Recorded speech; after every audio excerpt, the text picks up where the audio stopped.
Okay, so welcome everybody to a session today on emotional intelligence, as well as neuroscience. And these relate to the relational acumen requirements of the South African Institute of Chartered Accountants. Today it is my privilege to be able to introduce to you Ms Sukun Chopra, who hails all the way from India, in Delhi, in fact. And of course, she travels between India and London. We also have Dr Lihle Qulu, who is an expert neuroscientist, who hails from Stellenbosch University.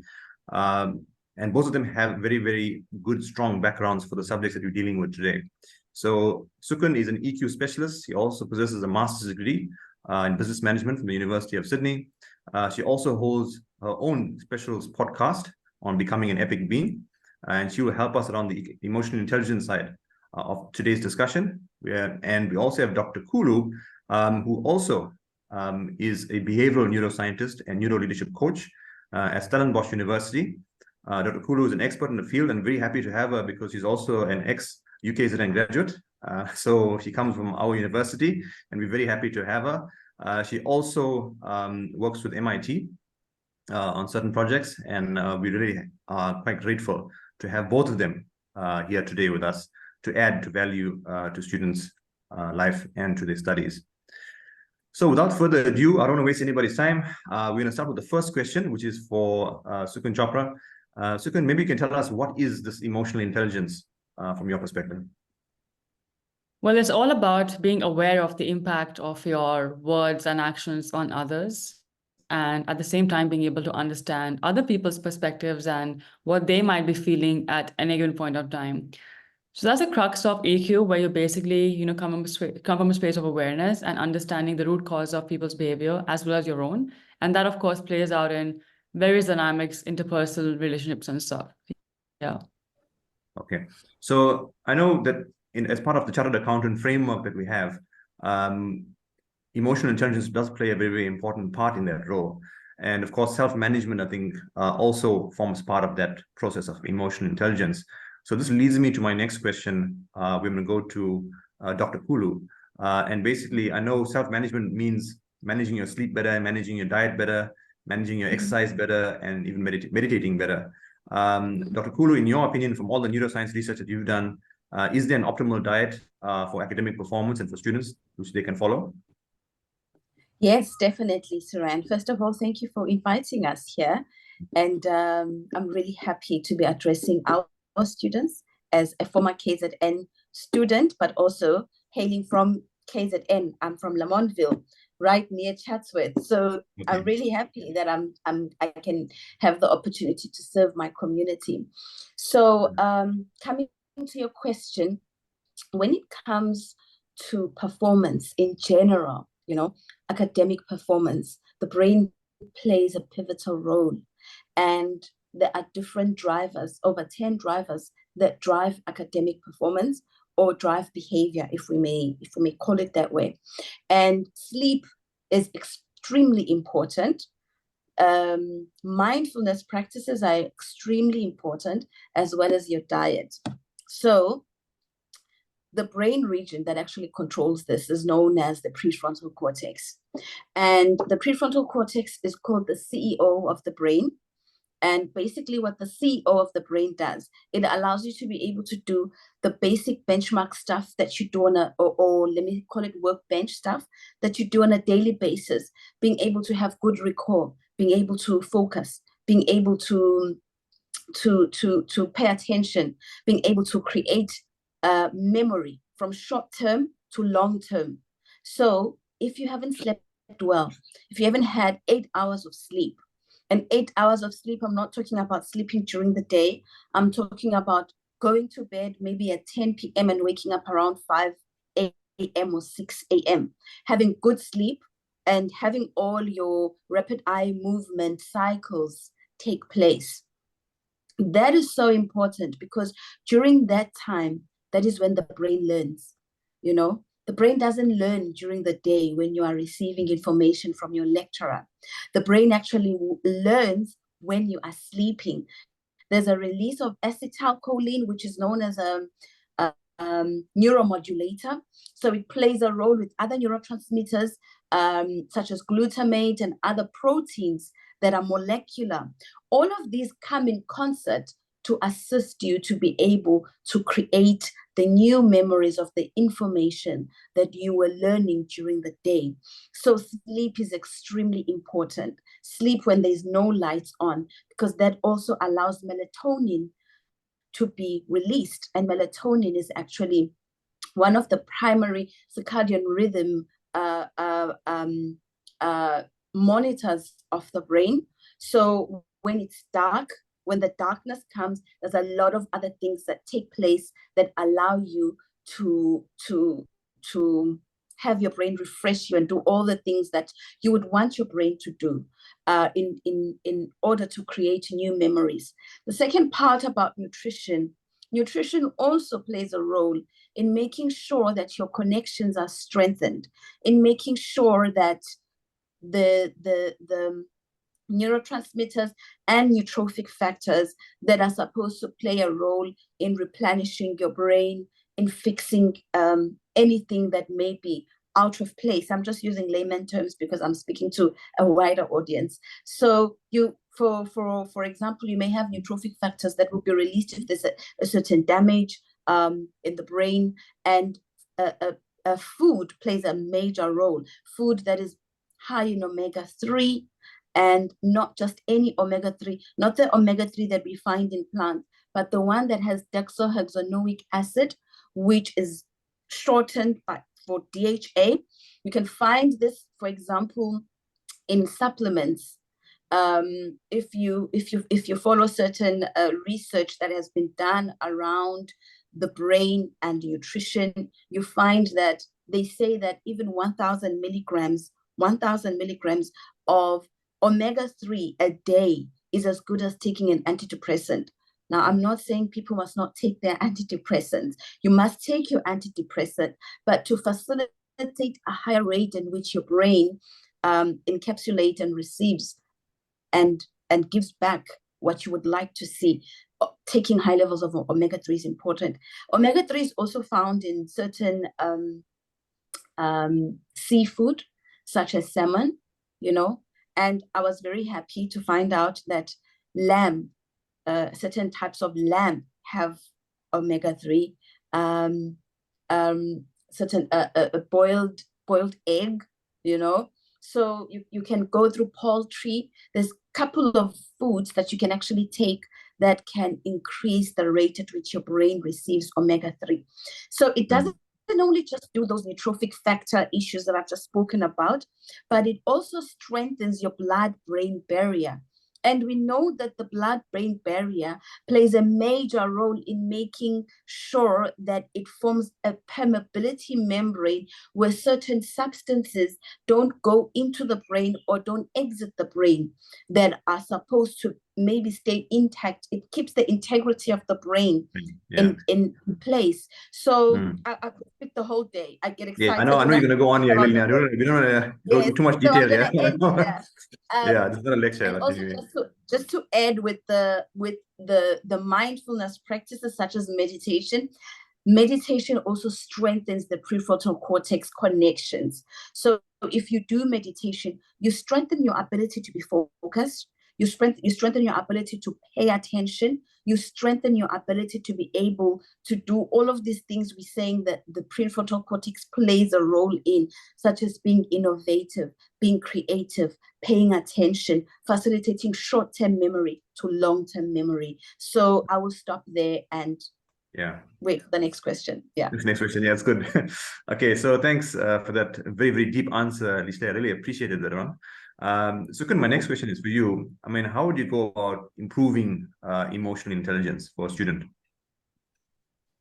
I think like anything worthwhile, it's a continuous journey of learning and evolving. And the first step to doing this is, of course, self-awareness, where all great things begin. And this really comes down to being super aware of, your thoughts, your emotions, your triggers, your behavioral patterns, why you act in some situations than others, like more than you would react. Why you feel something sometimes, why you think some negative things, or even I don't know, whatever, like stuff like that, like all the time. And that just gives the context to understanding your own behavior and the root cause of why you act in some sort of circumstances. And when you have the understanding, which is the foundation of self-awareness, then it's about self-regulation, because without the basic understanding, you can't do much to regulate your responses, especially in confrontations or heated situations or conversations. So say you someone like, who triggers you all the time, or, you have a conversation that's like a bit like confrontational, then what do you do, right? You can't just react, because that's where people make the mistakes. So it's about pausing, getting a grip over your responses, and then taking the moment to just like, reflect and then respond. So that's the magic of self-regulation. So there's self-awareness, there's self-regulation, and I think the crux of EQ is founded on empathy, because you can't build effective relationships with people unless you really understand where they are coming from and learning from them and staying curious about their behavioral patterns and understanding their own life perspective, right? Like, because that's where you build relationships basically. Otherwise, you're looking at things from one side of the angle all the time, and that gives you a very sided filter, a one-sided filter. So yeah, I think it's about, obviously, it's a journey of continuous improvement. You can't just do this overnight.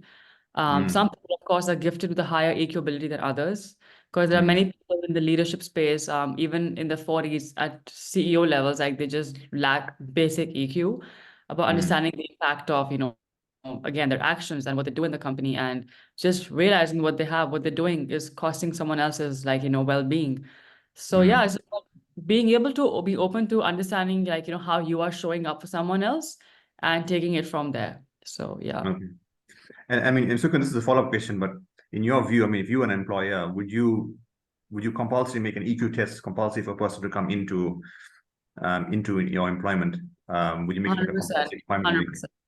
I think it's really underrated, because the amount of time that people and companies end up wasting on unnecessary games like conflict and just lack of communication or miscommunication or communication that goes wrong is huge. So unless people have basic to high level EQ, like, companies really struggle with basic performance and productivity. So for me, it's like, yeah. Yeah, I know. I mean, I did talk to one of our listed companies here in South Africa, is Discovery. And I did have a conversation with the CFO of Discovery, and he said that in his interview process, I think they always look at the EQ and IQ level. And if the EQ level is greater than the IQ level, greater than 1, then only do they really consider a person for employment. So it definitely is a very, very important part, and our students need to be aware of that, obviously, going into the marketplace. But I'd like to get back to Dr. Qulu again. Just coming back, I know we talked a little bit about sleep and a little bit about diet as well. One area that we also need to talk about is exercise. I know there's a lot of research being done on exercise and better academic performance and mental states. Dr. Qulu, any comments on how exercise could improve that? Yes. So exercise, actually, I'm still a bit fascinated about some of the stuff that Sukun just said, because it directly impacts what Sukun was talking about when it comes to emotional intelligence. Emotional intelligence is the ability for one to regulate the impulses, right? And that regulation of impulses, it falls really on the prefrontal cortex that I've mentioned. And so I think if our audience listens to what Sukun has actually spoken about and apply the tangible brain response to it, then you would be able to regulate your emotional intelligence better. Because if you are not eating well, you are eating fast food, you are not sleeping, you are not exercising, then you wake up in the morning and you need to go and work with people from a diverse background. And then they trigger you, as she was talking about triggers. Your ability to breathe and say, no, let me just take a step back, is going to be very, very low, because you have other factors that actually work on the brain region that is supposed to help you to strengthen your core and to strengthen your impulses out of rhythm. So now coming to exercise augments the sleep, it augments the nutrition, it augments the emotional intelligence and the meditation. So how does it do this? We know that for everything that we invest in our bodies, whether it's nutrition, whether it's sleep, whether it's taking multivitamins, there's a certain transport system that takes these things to the brain, right? And so when we speak of nutrition, we want this omega-3 to get to the brain at a faster rate. So the only transport system we have, or the most effective transport system in the body that we have, it's our blood vessels, right? And our blood takes this information, these nutrition, and repair. If there's damage, everything, it's taken through the blood. And what regulates the blood is our heart rate. And this is where exercise comes in. Because when you exercise, especially when you are doing aerobic exercises that increase your heart rate, you are increasing the transport system, right? And you are increasing the rate at which your brain can repair itself, can receive nutrition, can cleanse itself, can do all of these things that you wanted to do. So exercise and also release endorphins, right? So exercise plays a major role. Once you've done all of these other things and you want them to happen at a faster rate, exercise plays a major role in facilitating that. And it does this through a process known as angiogenesis.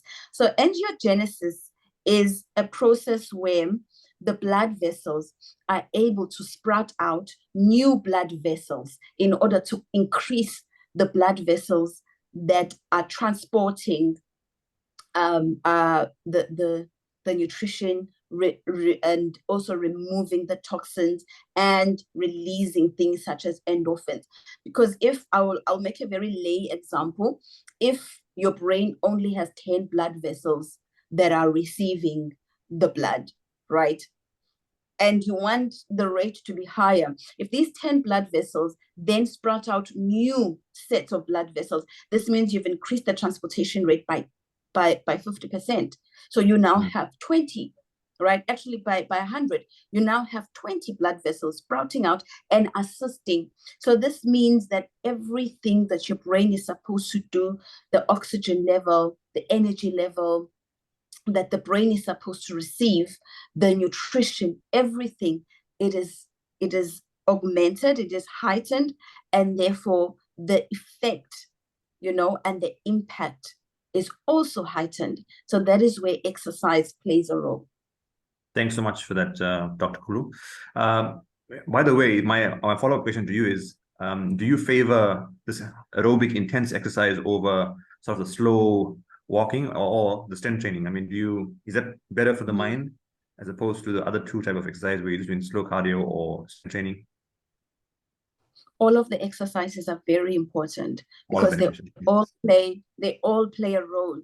But I would say walking, if you don't get a chance to do aerobic exercise, walking is very important. You can even do fast-paced walking.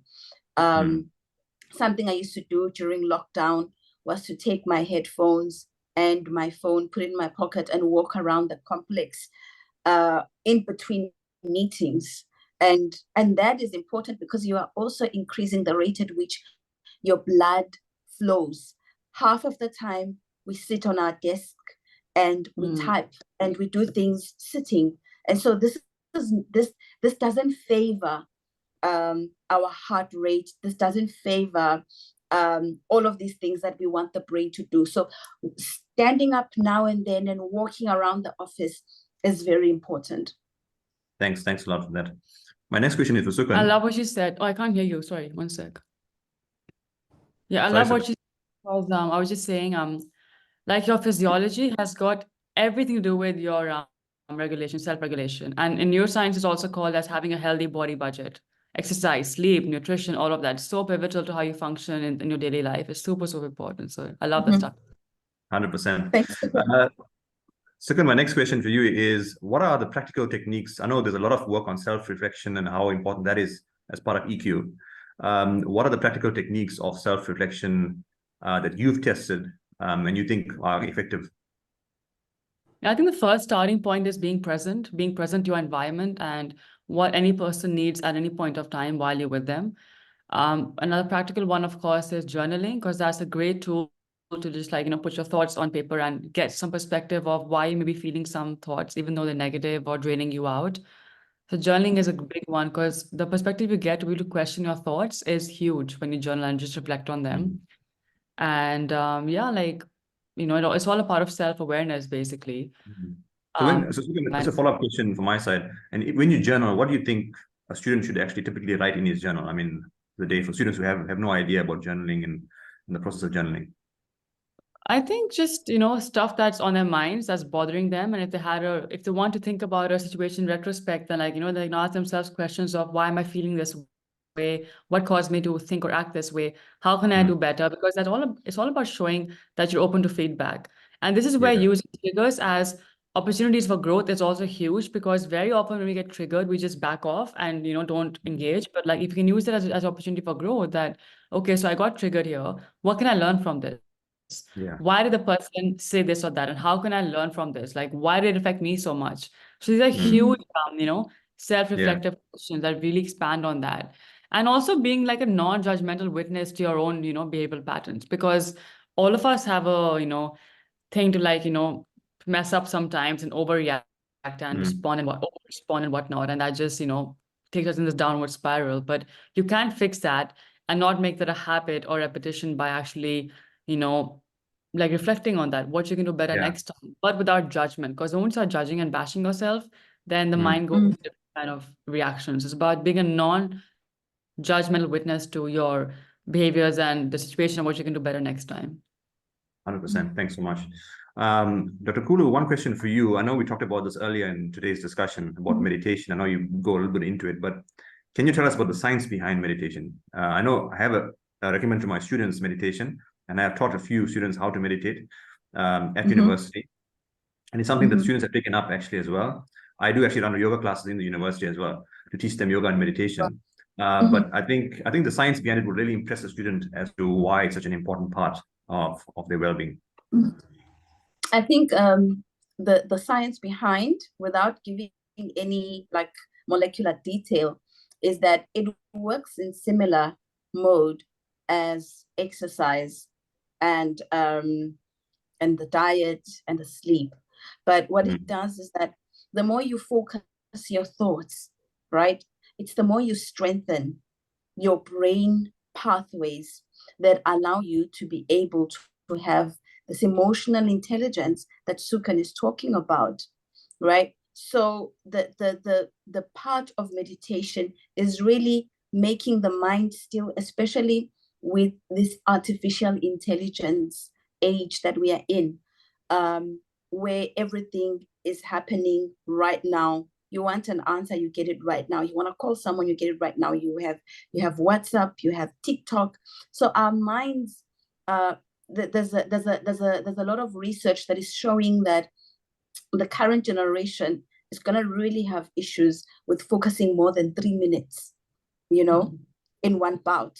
And what is important then about meditation is that you are strengthening your brain. You are reminding your brain that you need to be able to focus on a point, to pay attention. You are strengthening those brain muscles, if I would call it, to be able to pay attention. And when we come back to what Sukun was talking about reflecting, about journaling, it all plays that role in teaching you to be more focused, to be able to reflect, to be more focused.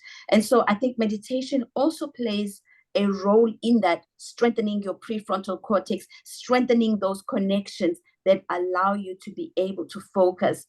And I wanted to actually add on some of the techniques that Sukun was talking about, that gratitude, I'm sure she will agree, that gratitude is actually part of those techniques that are part of that mindfulness practices, having gratitude, journaling, mindfulness practices, paying attention, focusing, meditation, yoga nidra. So all of those play a role in strengthening your prefrontal cortex and strengthening those connections that I was talking about. Thanks a lot for that, Doc. So my next question is for Sukun, and basically, I know we all have to work together normally in a work environment. collectively, and to try and actually work together collectively and synergistically, not easier sometimes. You have to work effectively with team members. Sukun, in your experience, having hosted many podcasts and worked with EQ for a long time, what is the key to actually working effectively with team members? I think personally speaking, the one thing that really helps me build trust with someone that from their side is accountability. How accountable is someone? Like, do they say what they do? Do they do what they say they will do? And that, of course, starts with taking unconditional responsibility of their actions and feelings that, like, saying I did this rather than you did this and you did that, because that's where so many people lose a game, because so much of blame game, right? Like you did this and you screwed up. So in the corporate space especially, it actually takes a lot of courage to own your action and say, you know what, I messed up here. Let's do something about this. It's huge. That's another one. And then, we also have this big pressure to actually seem like we have it together all the time, which is hardly the case, because we can't know the answers to everything all the time. It starts with something called confident humility, which is to just accept that we don't know it all the time. We don't have everything together, and we can ask questions that, you know what, I don't know this. So can I learn about this? How can you tell me? And this actually, for me, in my eyes, builds huge credibility, especially for leaders, because they want to pretend that they have all the answers when they don't. And they do actually end up looking more foolish when they try to, pretend like something that they're not. So responsibility, I said, is about starting sentences with I. How can I do this better? Like, how I, and not you. And of course, authentic communication is a huge part of, trust as well, where people are honest with their feelings and their judgments or whatever they want to say in a way that's conscious and civil without backfiring, of course. But yeah, just expressing your truth, right? In like meetings or whatever, like being authentic with what you want to say, expressing your truth. Yeah, those are some things that people have I to love that part. I love the part that you said about humility and being confident leaders. humility. Yeah, because it's such an important thing. I mean, I remember Chamat Palapatia, who was VP of Faith. Yes. Yeah, and Yeah. I remember you talking about your circle of influence and that you only have your competence, circle of competence rather, that you're competent in certain areas and not competent in everything. So you shouldn't And be, of course, yeah, and of course, checking with your team members, like, how can you be supportive for them? How are you showing up for people in your teams, right? Because that, again, when someone sees you care, then it automatically builds trust and more credibility. 100%. So it's just basic stuff. Yeah. Yeah, 100%.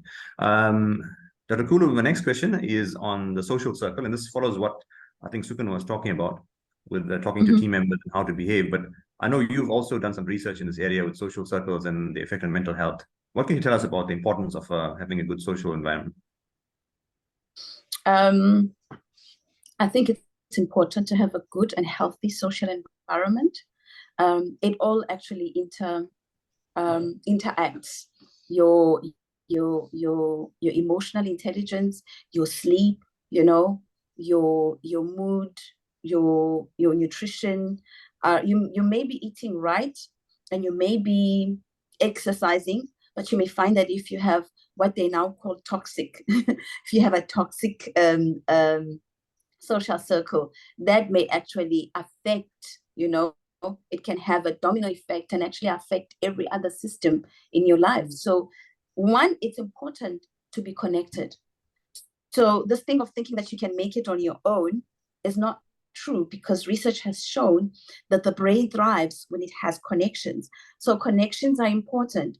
And I also like what Sukun said when she spoke about accountability, because sometimes we cut people off because we don't want to be accountable. So it's important to have a healthy social circle, but also be able to be accountable as well. If you have done something wrong, if you have made a promise and you are unable to keep it, then you must be able to own it and say, listen, I'm sorry, because we don't always have it,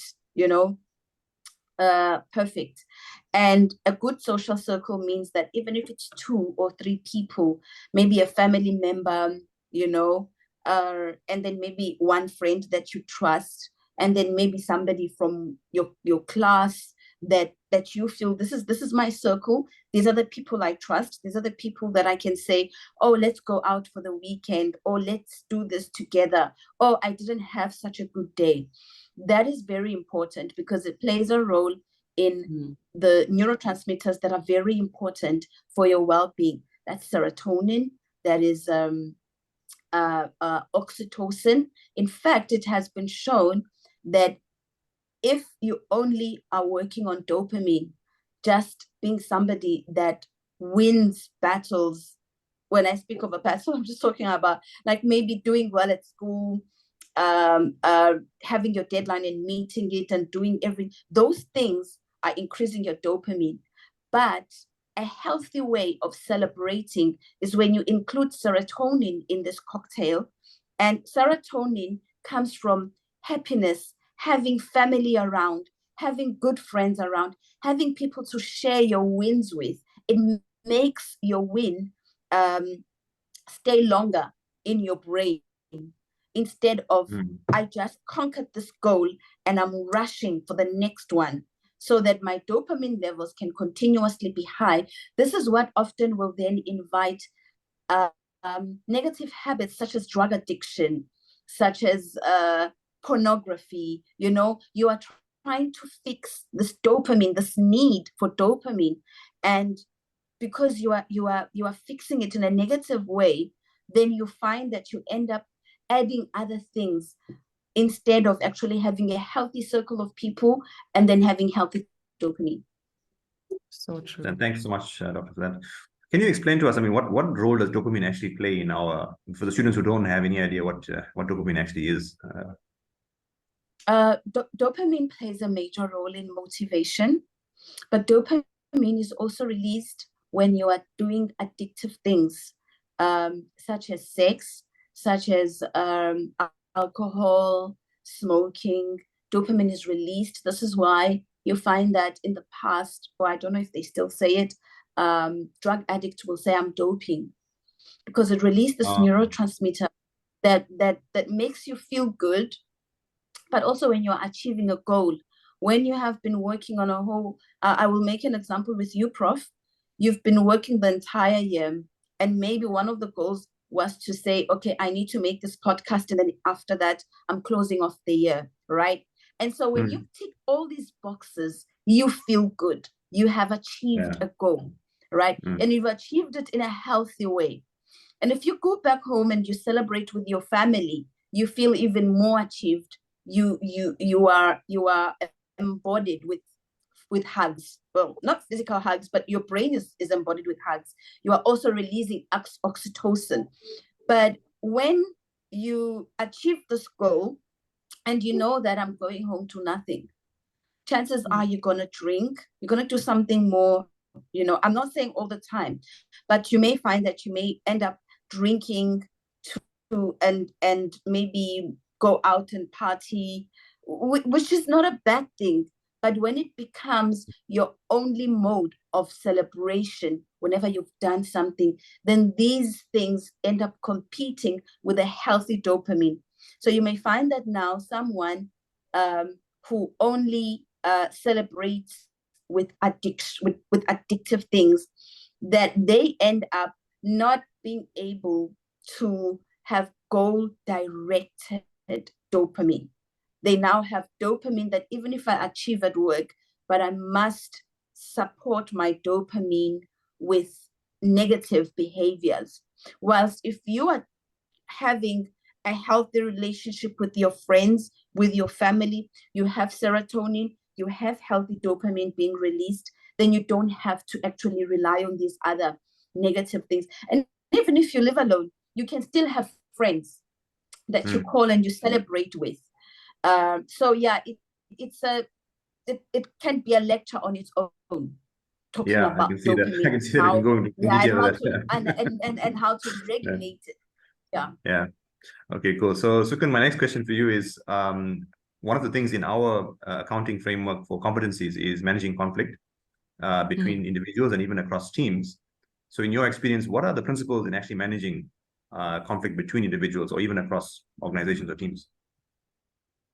I think the first one is letting go of the ego, or as I would say, taming the ego, because I think I feel like all of conflict is rooted in the need to prove yourself right over the other, and winning at the cost of other people. So it really takes about courage to be open to learning and detaching from your beliefs, because we're so rigid in our beliefs and way of thinking that we don't see any other things sometimes. And that's the more attached you are to what you think, the less open you are to another way of seeing something and someone else's point of view. And this happens in corporates and even like schools and colleges all the time, where people are like, no, I know this better, or you don't know this better and stuff. And they lead like a, just a conflict and fight. So first is taming your ego, being aware of why do you feel so attached to what you think, and what is the cost of letting go of that belief for that time being, and learning from someone else's perspective. That's a huge one. Of course, applying empathy and understanding the other person's perspective. And it's also called perspective taking, where you think, like, what is their model of reality? How have they grown up? And if I were in their space, what would I actually do in that point of time?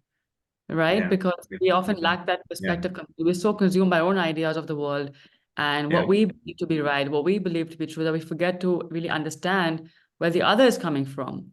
So trying to do that obviously involves dropping your beliefs and trying to, like, just listen to what they have to say as well. That comes under empathy and perspective taking. And yeah, like just being open to learning, basically. 100%. Thanks a lot for that. So I've got one last question, I think, is for Dr. Qulu. I know we covered sleep and we did cover diet and exercise as well as meditation and social circle, but I know you mentioned something about gratitude, earlier in today's discussion. Has there been any research on this gratitude effect on the mind and what it does for people? And if so, what is it? Yeah, there is research on gratitude, and gratitude has actually been shown to create a more positive outlook, right? I will connect to what Sukun just said about letting go of your ego and being overly attached to your ego.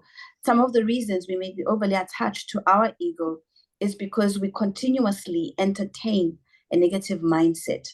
And a negative mindset doesn't promote a growth mindset, right? And so you want to, in order to get rid of a negative mindset or a mindset that doesn't want to grow and doesn't want to continuously learn, you need to start creating a positive mindset. And to create a positive mindset, gratitude is one of the activities that you can do on a daily basis, because it starts making you look at a day that you could have said, oh, this day was a disaster. But when you end the day by saying, okay, what am I grateful for today? And I'm not just talking about always being grateful for being alive. That's important. But the intentional gratitude of, I was stuck in traffic, and maybe I saw a car accident and this and this and this happened. But what is the positive that I can take out of this today, right? And then saying, actually, the traffic could have lasted longer. I'm actually grateful that I made it at home before 6 p.m. and I'm alive and I was able to make a lovely meal and share it with my family. I could have been the one in that accident, Yeah. So just making sure that you bring out the positive. I used to have a friend, and I never understood this before. There would be like really stressful things happening around his life. And he would say, well, it could have been worse, And I never really looked at it from a place of being grateful. But now, as I learned more and more about gratitude, I realized that we have so many things in just a day to look at and be grateful for. I'm clothed. I was wearing my favorite clothes today. And well, I'm grateful that I can still have favorite clothes, because the reality is that the world is going through a recession and a lot of us can't even put clothes on our back, So I'm grateful that I still have favorite clothes. I'm grateful that I still have a car that I'm driving to work. When I know that some people have had their cars repossessed, I'm grateful that I have people that can call me and say, how are you doing? I'm grateful for the compliment I received. And maybe also you being one that gives a compliment to other people, Yeah. So when you want to formulate a positive mindset, gratitude plays a major role, and it also strengthens the connections in your brain to start creating pathways that are more positive instead of pathways that are always negative and looking at things from a negative perspective all the time. Thanks for that, Lihle. Anything from your side on that? And EQ? Just getting Yeah, just the perspective of shifting what you think, and shifting perspective is so powerful to just get through life's battles and just see the light at the end of the tunnel, as they say. Yeah, very, very Yeah. powerful. So we've come to the end of our questions, and thank you once again to Sukun Chopra and Dr. Qulu. Any final comments, Sukun, from your side before we close the session?